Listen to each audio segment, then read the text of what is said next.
Good morning, boys and girls. Time for story time. Today we're going to read chapter 14, Indian Camp. Now, remember when we left off yesterday, we read the chapter Texas Longhorns, and Pa had brought home a cow and a calf. So now, and also a side of beef. So now the Ingalls have some beef to eat. They have a cow to get milk from, and they'll have a good supply of meat for a long time now with the cow and the calf. Now, remember, all this time in the book, Laura has wanted to see a papoose, which is a baby Native American. And maybe she'll see one today. We'll find out. Indian camp. Here we go. Day after day was hotter than the day before. The wind was hot, as if it came out of an oven, Ma said. The grass was turning yellow. The whole world was rippling green and gold under the blazing sky. At noon the wind died. No birds sang. Everything was so still that Laura could hear the squirrels chattering in the trees down by the creek.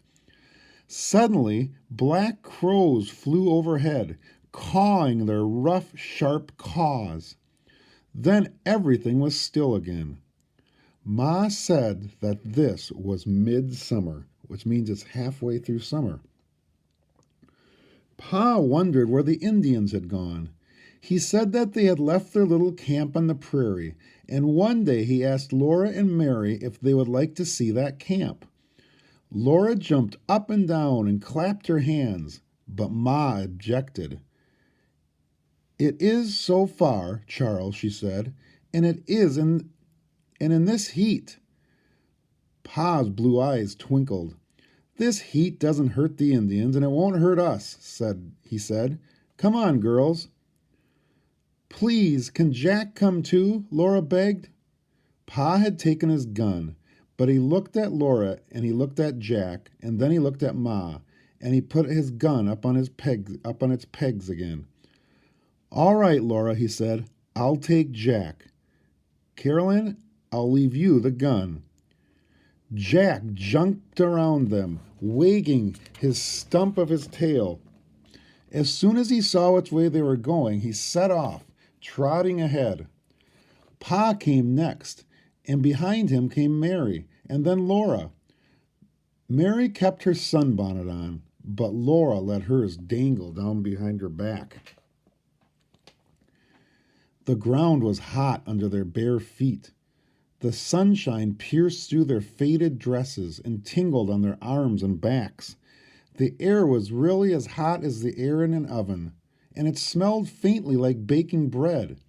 Pa said the smell came from the grass seeds parching in the heat. That means drying in the heat. Now, boys and girls, did you notice what it said? That the girls had bare feet. Now, back in the 1860s, lots of times people didn't wear shoes because in the summer they didn't really need them, but in the winter they did. And in order to keep their shoes good so they didn't have to buy new ones, they wouldn't wear them. They went farther and farther into the vast prairie. Laura felt smaller and smaller. Even Pa did not seem as big as he really was. At last they went down into the little hollow where the Indians had camped. Jack started up a big rabbit. When it bounded out of the grass, Laura jumped. Pa said quickly, "Let him go, Jack. We have meat enough." So Jack sat down and watched the big rabbit go bounding away down the hollow. Laura and Mary looked around them. They stayed close to Pa. Low bushes grew on the sides of the hollow. Buckbrush with sprays of berry, faintly pink, and sumac holding up green cones, but showing here and there a bright red leaf. The goldenrod's plumes were turning gray, and the ox-eye daisy's yellow petals hung down from the crown centers. Now, these are all flowers we have here in Minnesota, boys and girls. We have sumac, we have goldenrod, and we have ox-eye daisies. Now, those are not spring wildflowers, those are summer wildflowers. That's the wonderful thing about wildflowers, boys and girls. Each season, our earth produces new and different wildflowers. All this was hidden in the secret little hollow. From the house, Laura had seen nothing but grasses, and now from this hollow she could not see the house. The prairie seemed to be level, but it was not level. So they're basically in a low spot, and it's a spot that they cannot see from their house. So even though this Indian camp was not too far away, they could not even see it. Laura asked Pa if there were lots of hollows on the prairie, like this one. He said there were. Are Indians in them? She almost whispered. He said he didn't know. There might be. She held tight to his hand, and Mary held to his other hand, and they looked at the Indians' camp. There were ashes where Indian campfires had been. There were holes in the ground where tent poles had been driven. Bones were scattered where the Indian dogs had gnawed them. All along the sides of the hollow, Indian ponies had bitten the grasses short. Now, here's a part in the book where you really want to use your mind to create pictures. You can kind of see the picture here, but you can actually see the pictures better in your mind. Tracks of big moccasins and smaller moccasins were everywhere, and tracks of little bare toes. And over these tracks were tracks of rabbits and tracks of birds and wolves' tracks. Pa read the tracks for Mary and Laura. He showed them tracks of 2 middle-sized moccasins by the edge of a campfire's ashes. An Indian woman had squatted there. She wore a leather skirt with fringes. The tiny marks of the fringe were in the dust. The track of her toes inside the moccasins was deeper than the track of her heels, because she had leaned forward to stir something cooking in a pot on the fire. And here you can kind of see those tracks. And here are the tracks from the fringes that hung off of her dress.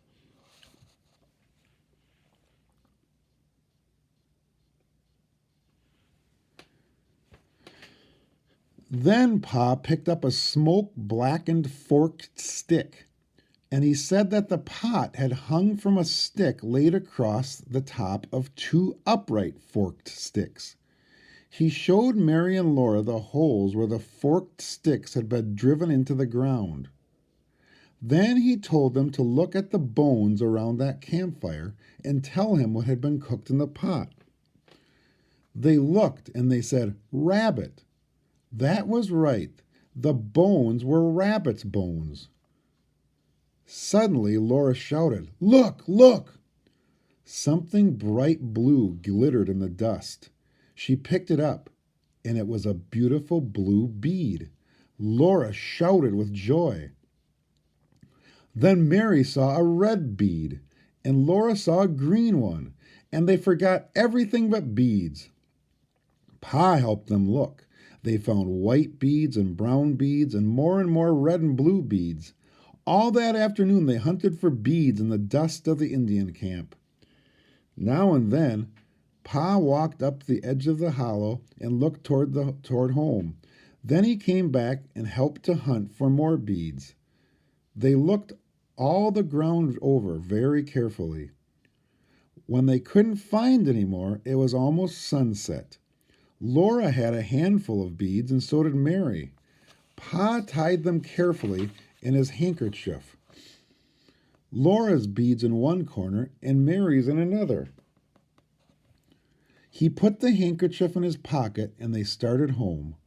The sun was low behind their backs when they came out of the hollow. Home was small and very far away, and Pa did not have his gun. Pa walked so swiftly that Laura could hardly keep up. She trotted as fast as she could, but the sun sank faster. Home seemed farther and farther away. The prairie seemed larger, and a wind ran over it, whispering something frightening. All the grasses shook as if they were scared. Then Pa turned around and his blue eyes twinkled at Laura. He said, "Getting tired, little half-pint? It's a long way for little legs." He picked her up, big girl that she was, and he settled her safe against his shoulder. He took Mary by the hand, and so they all came home together. Supper was cooking on the fire.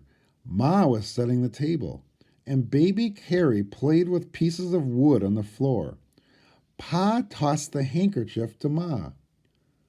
"I'm later than I meant, Caroline," he said, "but look what the girls found."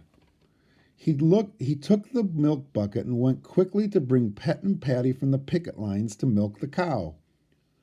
Ma untied the handkerchief and exclaimed at what she found. The beads were even prettier than they had been in the Indian camp. Laura stirred her beads with her finger and watched them sparkle and shine. "Those are mine," she said. Then Mary said, "Carrie can have mine." Ma waited to hear what Laura would say. Laura didn't want to say anything. She wanted to keep those pretty beads. Her chest felt all hot inside, and she wished with all her might that Mary wouldn't always be such a good little girl. But she couldn't let Mary be better than she was. So she said slowly, "Carrie can have mine too." "That's my unselfish good little girl," said Ma. She poured Mary's bead into Mary's hands and Laura's into Laura's hands, and she said she would give them a thread to string them on. The beads would make a pretty necklace for Carrie to wear around her neck. Mary and Laura sat side by side on their bed, and they strung those pretty beads on the thread that Ma gave them. Each wet her end of the thread in her mouth and twisted it tightly. Then Mary put her end of the thread through the small hole in each of the beads, and Laura put her end through the beads, one by one. They didn't say anything. Perhaps Mary felt sweet and good inside, but Laura didn't. When she looked at Mary, she wanted to slap her, so she dared not look at Mary again. The beads made a beautiful string. Carrie clapped her hands and laughed when she saw it. Then Ma tied it around Carrie's little neck, and it glittered there. Laura felt a little bit better. After all, her beads were not enough beads to make a whole string, and neither were Mary's. But together they made a whole string of beads for Carrie. When Carrie felt the beads on her neck, she grabbed at them. She was so little that she did not know any better than to break the string. So Ma untied it, and she put the beads away until Carrie should be old enough to wear them. And often after that, Laura thought of those pretty beads, and she was still naughty enough to want her beads for herself. But it had been a wonderful day. She could always think about that long walk across the prairie and about all they had seen in the Indian camp. And there's a picture of Laura and Mary threading their beads. Now, this reminds me of something that happened back in Little House in the Big Woods. Remember when they had to share the cookie that Mrs. Peterson had given them? Laura gave her half of a cookie to Carrie, and Mary gave her half of a cookie to baby Carrie. So Laura and Mary each got half a cookie, and Carrie got a whole cookie. And it's another example of how Laura gets a little bit jealous of Mary because Mary always seems to do the right thing and be a good little girl. And Laura wants to keep things for herself. Remember when they went to the lake in Little House in the Big Woods and Laura took too many pebbles and it ripped her dress and Mom called her greedy? Well, that's the end of chapter 14, Indian Camp. Tomorrow we're going to read a very interesting chapter. It's called Fever and Egg, and we'll learn what that is tomorrow. On Monday, I'm sorry, boys and girls. Have a good weekend, everybody.